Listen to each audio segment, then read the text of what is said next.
মোবারক। সবাইকে ঈদের শুভেচ্ছা জানিয়ে আজকের ব্লগ ভিডিওটি শুরু করছি। আর আমার এই ভিডিওটি যেখান থেকে দেখছেন আশা করি আল্লাহর অশেষ রহমতে সবাই খুব ভালো আছেন। আলহামদুলিল্লাহ আমিও আমার পরিবার নিয়ে ভালো আছি। আর আজকে আমি শেষ রোজা বা চাঁদ রাতের ব্লগটা শেয়ার করছি। প্রবাসে একা হাতে ঈদ উপলক্ষে চাঁদ রাতে আমি যে কাজগুলো গুছিয়ে রাখি সেই নিয়ে থাকছে আজকের ভিডিওটি। তো সকালে ঘুম থেকে উঠে ঈদ উপলক্ষে কিছু কাপড় ধোয়া বাকি ছিল, সেগুলো ধুয়ে নিয়েছি। আর গতকালে আমার হাজব্যান্ড আর আমার হাজব্যান্ডের চেনা পরিচিত অনেকেই মিলে একটা গরু কিনেছে। আর আজকেই হচ্ছে সকালের দিকে সেই গরুটা কেটেছে আর ওইখান থেকেই কিন্তু এই মাংসগুলো এনেছে। আর আমরা হচ্ছে 6 কেজির মতো মাংস পেয়েছি। আমরা প্রত্যেকেই হচ্ছে 200 দিরহাম করে দিয়েছিলাম। আর এখানে 5 কেজির মতো মাংস নিয়েছি আর 1 কেজি হচ্ছে রেখে দিয়েছি। তো আমাদের হচ্ছে অনেক মানুষ আসে, তাই আর কি বেশি করে মাংসটা রান্না করে রাখছি। আর এখানে ফ্রেশ 2টা চিকেন এনেছে আর আমি কিন্তু বিফটা রান্না করে নিয়েছি দুপুরের দিকে, সেটা আর আপনাদের সাথে শেয়ার করা হয়নি। আর দুপুরের দিকে মাংসের বাজারগুলো গুছিয়ে রেখে আর ইফতারে যা যা বানাবো সবকিছু রেডি করে রেখেছিলাম। আর এখন হচ্ছে শেষ রোজা, শেষ ইফতার রেডি করছিলাম। আর আজকে শেষ রোজা, তাই ভাজা পোড়া বানাচ্ছিলাম। আর রোজার পরে যতই মজা করে ভাজা পোড়া বানাই না কেন, রোজার মধ্যে খেতে যে একটা মজা লাগে সেই মজাটা কিন্তু রোজার পরে পাওয়া যায় না। আর আজকে যখন শেষ রোজা শেষ ইফতার, তাই আর কি একটু ভাজা পোড়া বানাচ্ছিলাম। আর এখানে হচ্ছে নুডলস দিয়ে পাকোড়া বানিয়েছি।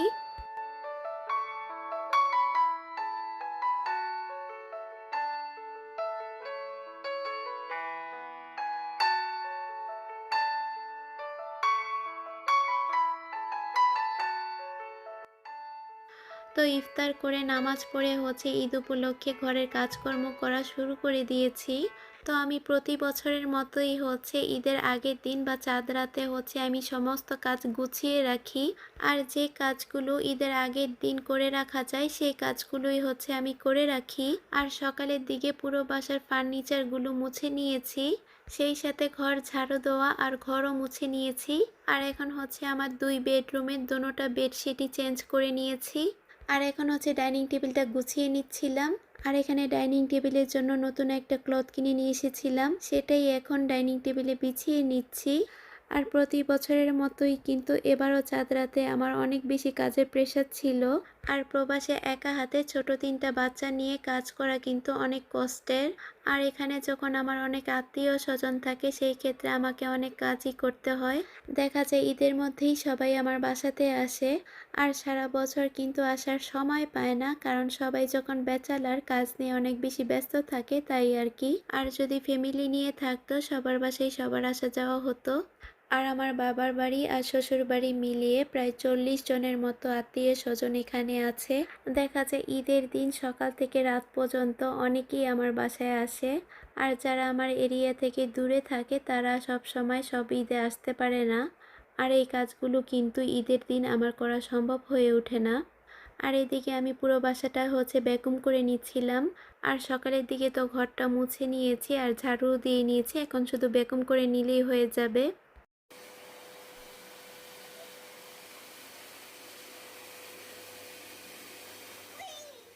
আর কার্পেটটা ভ্যাকুম করার সময় আমার ছেলে বারে বারে আমার সামনে দিয়ে যাওয়া আসা করছিল আর দুষ্টুমি করছিল আমার সাথে।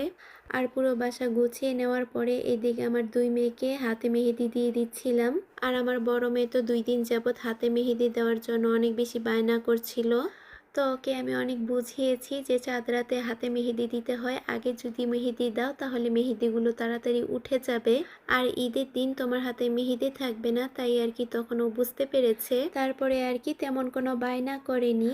আর আজকে যখন চাঁদ রাত ছিল বাচ্চারা ঘুমিয়ে যাবে, তাই আর কি রান্নাঘরে যাওয়ার আগেই হচ্ছে ওদের হাতে মেহেদি দিয়ে দিচ্ছিলাম। আর এ পর্যন্ত যারা আমার ভিডিওটি কন্টিনিউ করছেন প্লিজ ভিডিওর শুরুতে একটি লাইক দিয়ে পুরো ভিডিওটা দেখার অনুরোধ রইল।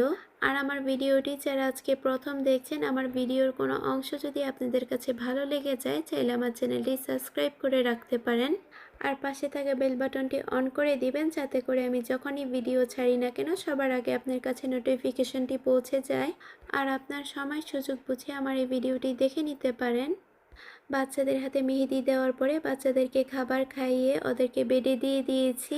আর অনেক সকালেই হচ্ছে ঘুম থেকে উঠতে হবে, তাই আর কি ওদেরকে ঘুম পাড়িয়ে আমি এদিকে কিচেনে চলে এসেছি। কিচেনে এসেই প্রথমে আমি সেমাই রান্না করার জন্য দুধ জাল করে নিচ্ছি। আর এখানে 4 লিটার দুধ নিয়েছি, আর কিছু বাদাম কুচি করে নিচ্ছি, আর খেজুর কেটে নিচ্ছি।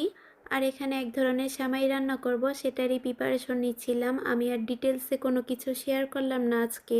আর এখানে কি সেমাই রান্না করব, কেউ যদি আইডিয়া করতে পারেন অবশ্যই কমেন্টের মাধ্যমে জানাবেন।